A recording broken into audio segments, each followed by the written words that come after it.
Welcome to the Live Market.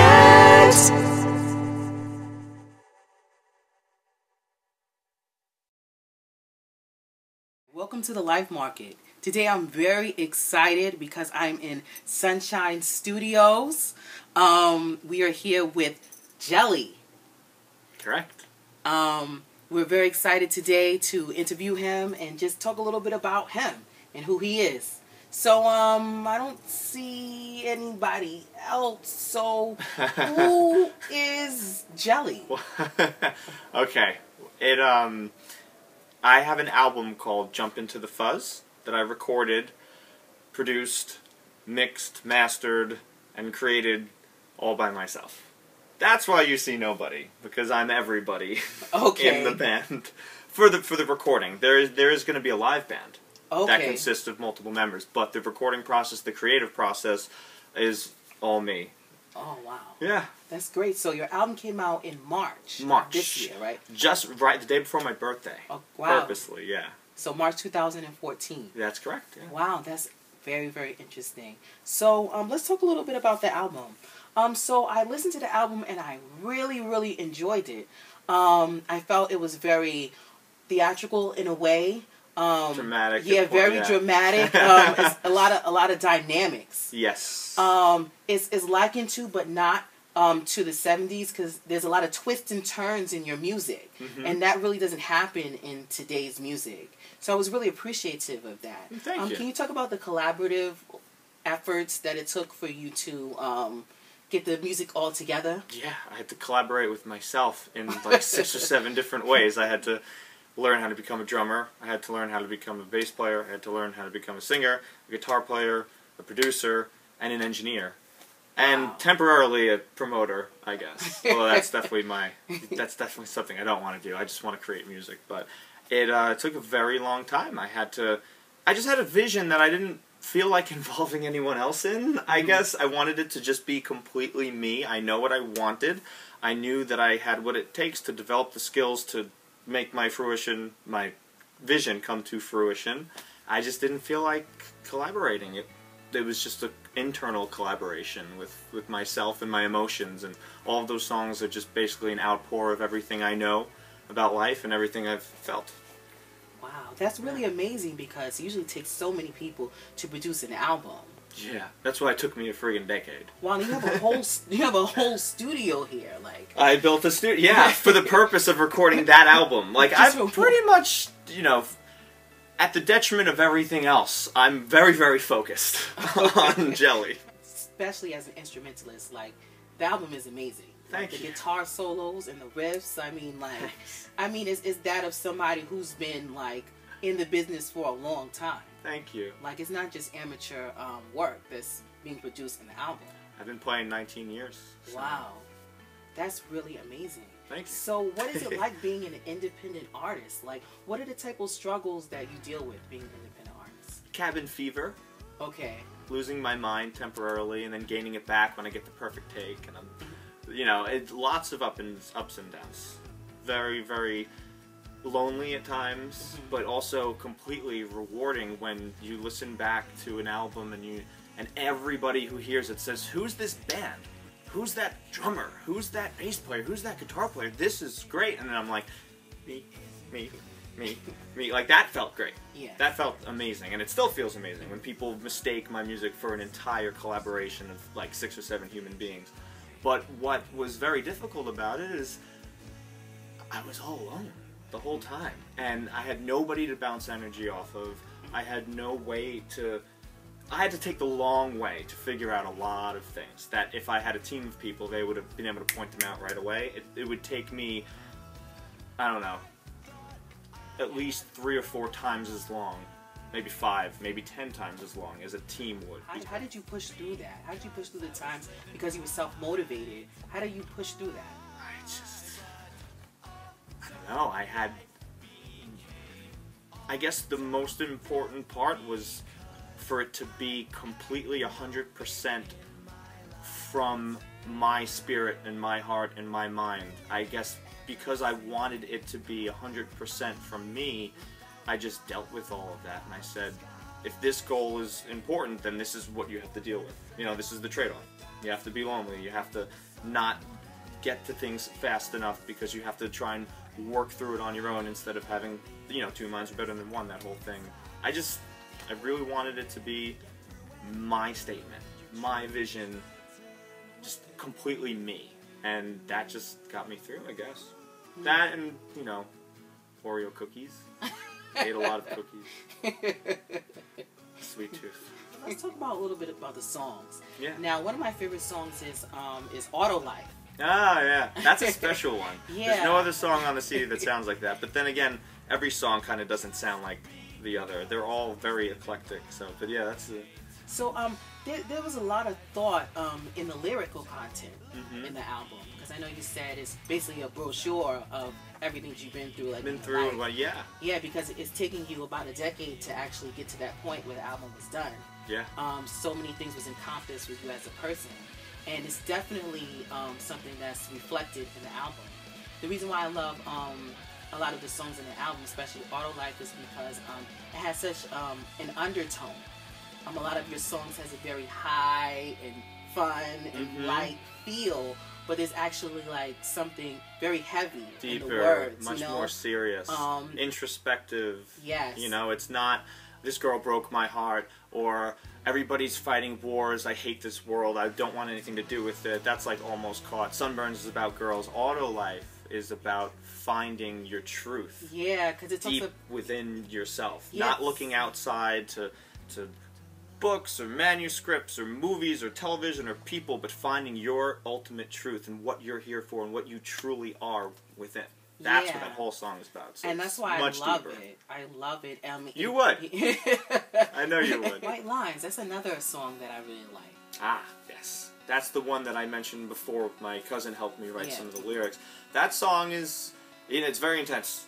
I had to take a vocal rest for like complete silence for like 3 days after I finished that vocal performance. Yeah, that was very intense. Very intense. But the whole message is, it's just basically how you can lose yourself in so many different things in the world. There's so many things that you just have to not pay attention to and block out of your life. Drugs, for me, being one of them, you know, like bad drugs. Some drugs are good, but the bad drugs will take you out of yourself and lower your vibrations and really turn you into somebody who you're not. You know, that's what that song's about, losing yourself in that life. I never did that. My cousin never did that. He watched people do that, and that's where that song came from. Okay, so it's a conceptual song. Yeah. Okay. It's literal. He watched people lose themselves to white lines, to cocaine. And so that's where those lyrics came out of, like, frustration from his situation. And then I looked at the lyrics that he wrote, and I built upon that and wrote the song around that. Wow. So you talked about losing yourself. Another song I really like is Almost Caught. That's about losing the world. Yeah. That's about giving a big middle finger to everything about the world that you don't like. The war, the greed, everybody who criticizes one another and drags people down and doesn't accept people and support people. That whole song, I'm not with them, or with you, or with anyone. I want to build myself a little island, sorter land, you know, create my own utopia. That's what that song's about. And one of the songs, in the same song, he said, "You think you know yourself until you're someone else." Until you turn into someone else. Because everybody, because you know, I pride myself on being consistently who I am, for better or for worse, but in every situation, I'm pretty much Chris Sauter. Like, I don't really change much. I am who I am, but certain people, certain situations, the chemistry can turn me into somebody else. And it's, you know, and it surprises you. Like, you could be so steady as a human being, and then you meet one person, or you get into one situation, and it's like, this is bringing out this side of me that I didn't even know existed, and I don't like it, you know? So it's like, that line is kind of like how you can lose yourself. Yes. But, you know, you find yourself. And another song that I really, really like was Glassman. Glassman is the most positive song on that album.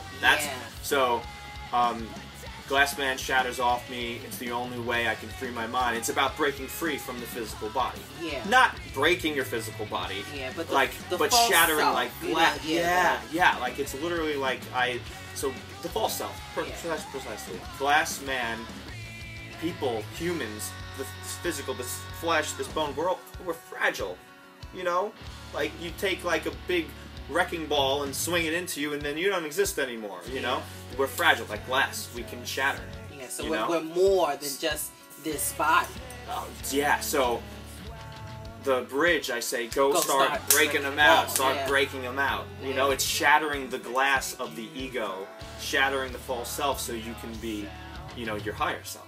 And so you can be free from all that. And the music video someday is going to be me as a spirit punching people, and then their ego in their physical form shattering like glass, and then it reveals like this superhuman spiritual version of them, and then they go around and start smashing people and breaking. That's my vision for the video. That's like, I don't know when we're gonna get that done. So is that your goal as a musician? Is that your goal to help people break free from what's holding them hostage? Yeah, that's a big part of it. That's a huge part of it. Which is exactly what the Life Mark is, guys. Soul Brothers. It's perfect, yeah. That, and it's also my emotional garbage dump. It helps me deal with life. I love, I vent. My songs are me venting, and hopefully my venting helps other people heal if they've gone through the same thing, you know? What importance do you think, or position, do you feel music has in this world? Oh, music? It's everything. I dedicated my whole life to it. That's how important I think it is. It's, if I had to describe it, it's just invisible magic.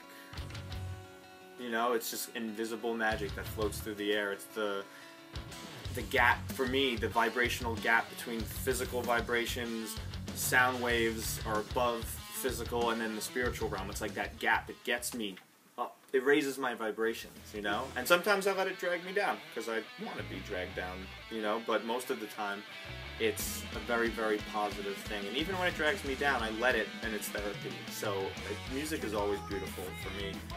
And it turns the ordinary into just... anything could be cinematic when you put music to it. I could be walking to work. If I have the right song on, all of a sudden the cars passing or the people walking, it feels like there's a rhythm to life. You know, it fills in so much. Like, it really is, for me, it's just this invisible magic that floats through the air and just makes everything more cinematic and movie-like and interesting. Silence sucks, man. How can we find other music of yours? Is there anything else that's out there that's in the web that you have? Yeah, actually, I have a SoundCloud page. Okay, with a bunch of different covers. I think it's, if you just type soundcloud.com, I think it's like Christopher-Sauter, or if you just search JELLi on SoundCloud, I have a bunch of covers. Like, I did Back in Black by AC/DC, I did The Ocean by Led Zeppelin, I did 2 versions of Somewhere Over the Rainbow, so I have a lot of covers. I don't have more originals up there yet, because that's the second album, which I will not reveal the title of. It's a secret, but I got it. I know what it's called. But, so if you search JELLi on SoundCloud, you can hear some of the album and a bunch of different covers, which I'm gonna be doing 2 more and posting them. Okay, so what is the present job of JELLi right now? What are they doing right now, and what are the future projects a lot that we can look forward to? It's a lot of responsibility, because now that the album's done and I have all these songs, I had to and I am currently teaching them to a band. So there's JELLi, and now we're going to be JELLi, but the live form. Found 3 really awesome human beings and great talented musicians that I can rely on, and I'm teaching them the music now. The drummer's name is Andrew Johansson, the bass player is Linda Dolan, and the rhythm guitar player is actually my cousin, and not Anthony, he's the one that helped with the White Lines, Daniel Perugini. Those are the 3 names. And I'm teaching them all the songs now, and we're rehearsing a couple of times a week, and we're coming up with cool ideas to play live, and just brainstorming and just practicing a lot. So, is that Band-Aid, is that scar from the album? Oh, shit. It's, I want to say I got into a crocodile fight, but I'm not a liar. I got beat up by a piece of plastic on a water slide. I'm like 29 going on 12. I went face down first down a water slide, and the speed raft smashed me in the face. And, yeah, the dermatologist said it's going to take a month to heal, and I'm probably going to have an indent, but... Hey, man, the water park was great. Well, some water park. It better have been worth it. Well, this has been an amazing interview with you. We're done already? Yes. I mean, we definitely can talk for hours and hours Yes, about the we music, can. like definitely. So, everybody, I just want to say Christopher Sauter, JELLi, and With an I. JELLi with an I, JELLi. Yep. And where can we find you at? JELLimusic.com. And you can find me right here, you're looking at me. Or if you go to SoundCloud, you can search for JELLi. Look up Back in Black. That one got like 120,000 plays. That one's doing good. Yeah. All right. Thank you so much. You got it. All right. See you guys next time.